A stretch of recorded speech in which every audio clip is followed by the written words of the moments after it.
যে এখানে ব্যবসা শুরু করলে তো ব্যাংক অ্যাকাউন্ট খোলাটা একটা ম্যান্ডেটরি বিষয়। তো আপনি যদি একটু আমাদের বলতেন যে ব্যাংক অ্যাকাউন্ট খুলতে আসলে কি কি ডকুমেন্ট লাগে।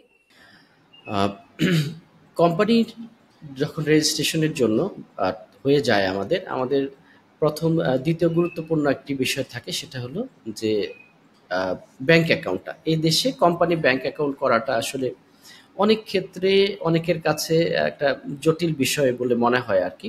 বিকজ আমরা আমাদের উদ্যোক্তা ভাই বোনদের অভিজ্ঞতা যখন আমরা শেয়ার করেছি, তাদের কাছে ব্যাংক অ্যাকাউন্ট ওপেন করাটা তারা অনেক আহ, কঠিন মনে করেন, এবং এটার জন্য অনেকে ৪, ৫, ১০ হাজার দেড়হাম পর্যন্ত খরচ করেন, আমরা শুনেছি কনসালটেন্টদের কাছে যান।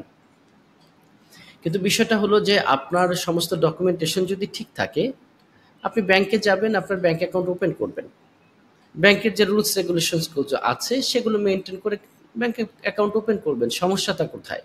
কিন্তু আমাদের প্রবলেমটা যেটা হচ্ছে যে ব্যাংক থেকে যে চেক লিস্টটা দেওয়া হয়, সেই চেক লিস্টটা আমরা অনেক উদ্যোক্তা ভাই বোনদেরকে দেখেছি আমরা ভীত সন্ত্রস্ত হয়ে যাই।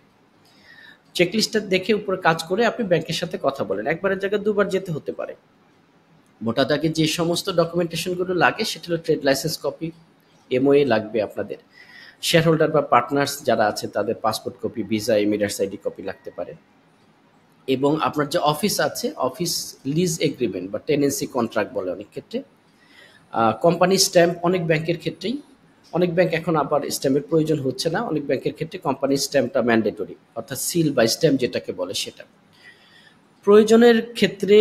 বোর্ড অফ রেজুলেশন প্রয়োজন হতে পারে, বাট এটা ডিপেন্ড করবে ব্যাংকের চাহিদার উপর এবং আপনার যে গঠনতন্ত্র আছে কোম্পানির সেটার উপর। গঠনতন্ত্রে যদি যিনি আছেন তাকে সম্পূর্ণ পাওয়ার দেওয়া হয় তাহলে সেক্ষেত্রে বোর্ড অফ রেজুলেশন প্রয়োজন না হতে পারে। আর কিছু কিছু ব্যাংকের ক্ষেত্রে বোর্ড অফ রেজুলেশন খুব ইম্পর্টেন্ট। আপনার ওয়াইও ব্যাংক যেটা আমরা কি বলি, এটার ক্ষেত্রে বোর্ড অফ রেজুলেশন প্রয়োজনীয়তা হবেই যদি একাধিক পার্টনার্স ডিরেক্টরস থেকে থাকে। এবং লাস্ট 6 মান্থসের আপনার ব্যাংক স্টেটমেন্ট লাগবে। এখন প্রশ্ন হতে পারে যে আমি তো কোম্পানি এখানে নতুন ফরমেশন করছি, আমার তো কোনো ব্যাংক অ্যাকাউন্ট নাই, তাহলে আমি এই ক্ষেত্রে অনেক ব্যাংক আপনার হোম কান্ট্রিতে, যে দেশেই হোক আপনার হোম কান্ট্রিতে যে ব্যাংক অ্যাকাউন্ট আছে বা এই দেশে যদি কোনো পার্সোনাল ব্যাংক অ্যাকাউন্ট থেকে থাকে তাহলে সেটার ওই স্টেটমেন্টটাকে অ্যাকসেপ্ট করে নিতে পারে বা করে নেয়। এটাই মোটামুটি ডকুমেন্টেশন বা কাগজপত্র আমরা বলতে পারি bank account, company bank account opening এর জন্য।